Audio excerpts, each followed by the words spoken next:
Hi class, this week we're looking at some important coding concepts, selection statements, and repetition statements, which is just a fancy way to say if statements and looping structures. So first let's look at selection statements, or if statements. If we look at an if statement in a flowchart, we see something like this, where we always have a diamond, and that implies that we have a condition. And then we should have two lines coming out of that diamond to show us our true path, what should be done if the condition is true, and our false path, what should be done if the condition is false. So our if condition is something that's really, really critical to us in implementing structure. So when we're building our condition, we want to come up with something that's going to result in a Boolean value. That means it's going to be either true or false. And that follows the yes or no or true or false path of our decision. So to create a test condition, we can use the relational operators. For Java, our relational operators are is less than, the less than symbol, is less than or equal to, the less than symbol followed by the equal sign, is greater than, which uses the greater than symbol, is greater than or equal to, which uses the greater than followed by an equal sign. Our is equal to, which is two equal signs together, and not equal to, which is an exclamation point followed by an equal sign.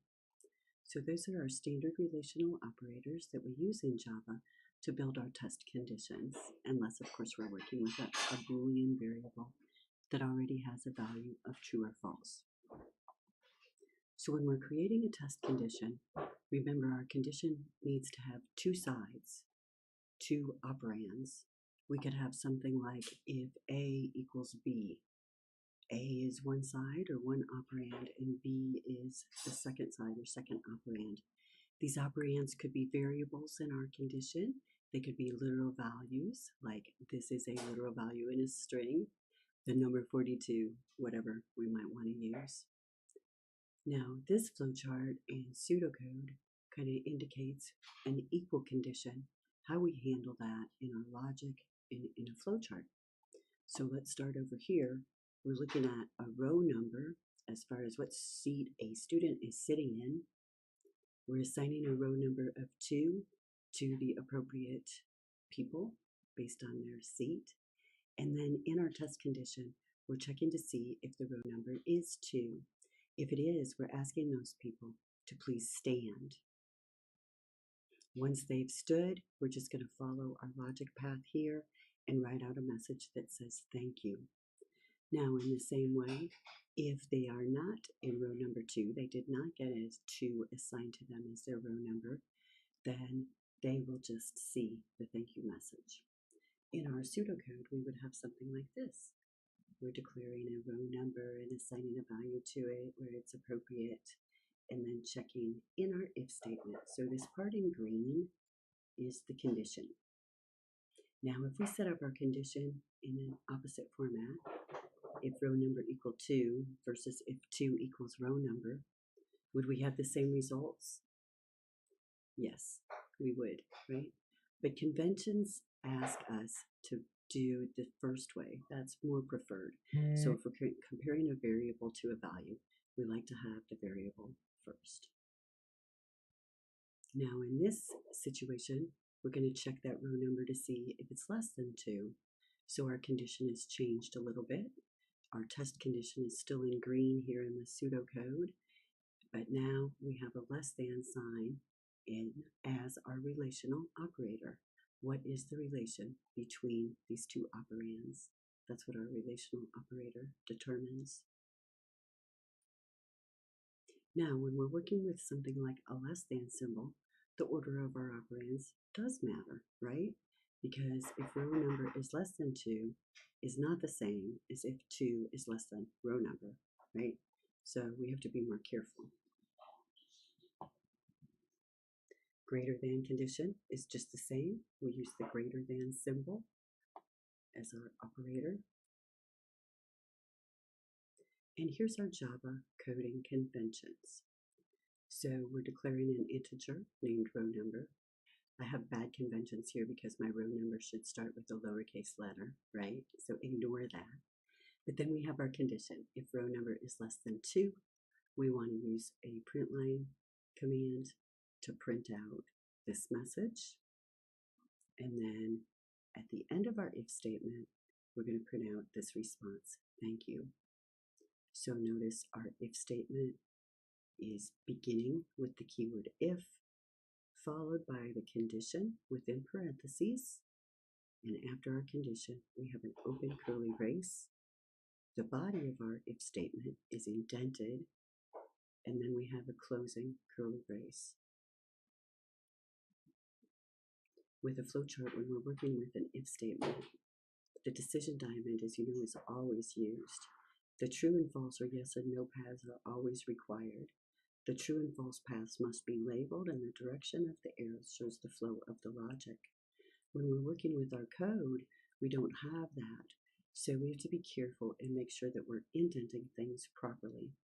This if statement, where we have the if condition, followed by the if statement body enclosed within curly braces, is a single alternative. There's only one thing we can do here, and we only do that thing, the if statement body, if our condition is true. Now we could enhance our structure a little bit by adding an else clause. With an else clause, our if statement syntax remains the same, but after our closing curly brace, we add the keyword else. The else is then followed by an opening curly brace, the body of the else statement, and finally the closing curly brace to the else clause. Now this is considered dual alternative because we have two choices. We can do the body of the if statement if the condition is true, and we can do the body of the else statement if the condition is not true. Now, in this example that's kind of squashed, we're looking at a Boolean variable. And if we're using a Boolean variable, we can set it to a true or false value. So in our if statement, in our condition, we can just name that Boolean variable. And if its value is true, our true path will be executed in our if statement. And if it's false, our else clause body will be executed. Sometimes we want to check against multiple values of a certain condition, so we can use a multiple alternative selection structure in Java, and we start out with an if keyword followed by our condition within parentheses. We're going to have an opening curly brace with the body of the if statement and the closing curly brace. Then we're going to have an else if clause. Notice this is formatted as two separate words and requires another condition. The next condition then will have a body enclosed by curly braces. We can continue the else if structure, adding additional conditions until we've met all of the possible criteria that we're concerned about. And if we like, as an optional item, we can add a final else clause whose body will be executed if none of the other conditions were true. Notice we use a multiple alternative selection when we're talking about mutually exclusive conditions. We don't want to use this type of structure if there is a chance two of these conditions could be true. Then it wouldn't work. It would be illogical. So multiple alternative is for mutually exclusive selections. In this case, we could be assigning a value to a hair color or prompting our user for their hair color, and then go into an if-else clause. If their hair color is 1, print out their message. Else, if the hair color equals 2, print out that message. And we could continue our if-else structure and finally have a final closing else clause. Now notice in this if-else-if structure, there are no opening and closing curly braces, and that's because each clause is only one line long. So I can eliminate the opening and closing curly braces used for a Java if statement if The body is only one line. Still recommend that you use the opening and closing curly braces, but it is an option.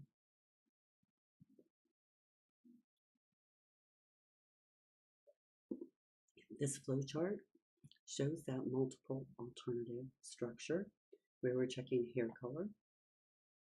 If it was equal to 1, we do one thing. Otherwise, we check to see if it's 2, do something else. Otherwise, check to see if it's 3. Notice these are mutually exclusive conditions again, and we're using them as a multiple alternative selection structure. Now we have a more efficient clause available as a multiple alternative, and that's the switch case statement, the switch statement. So in this example, again, we're prompting our user for their hair color, reading it in. Then we're taking that hair color variable and using it as the subject of a switch statement.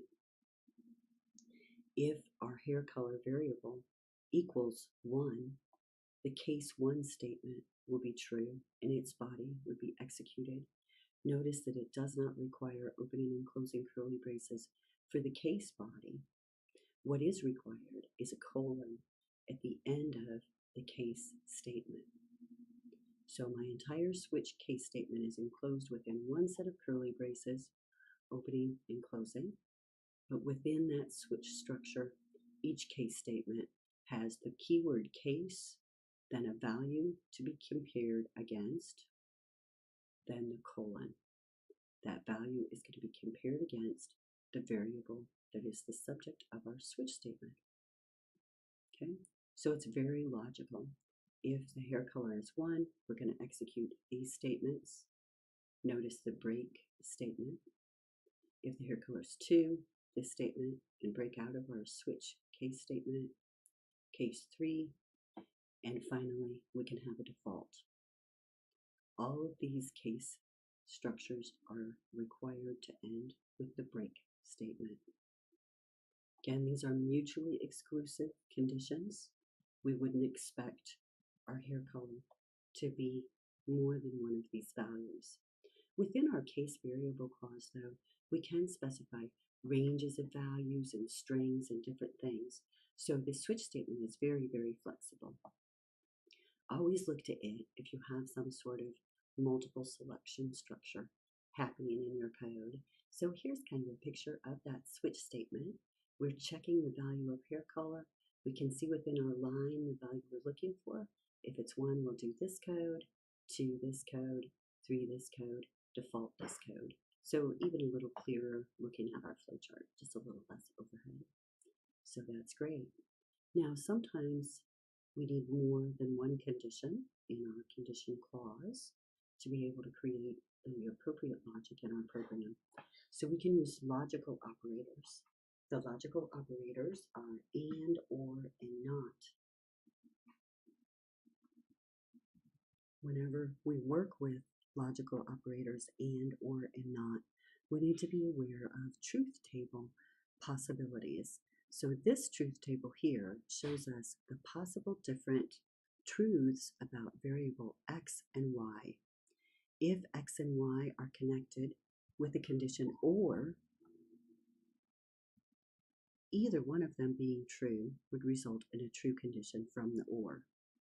If they're connected with an and, they must both be true to result in a true condition for an and, right?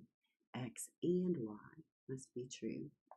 Now, if we connect them with a not condition, like we say not x, then because x is true, we would reverse that, and that would give us a false value.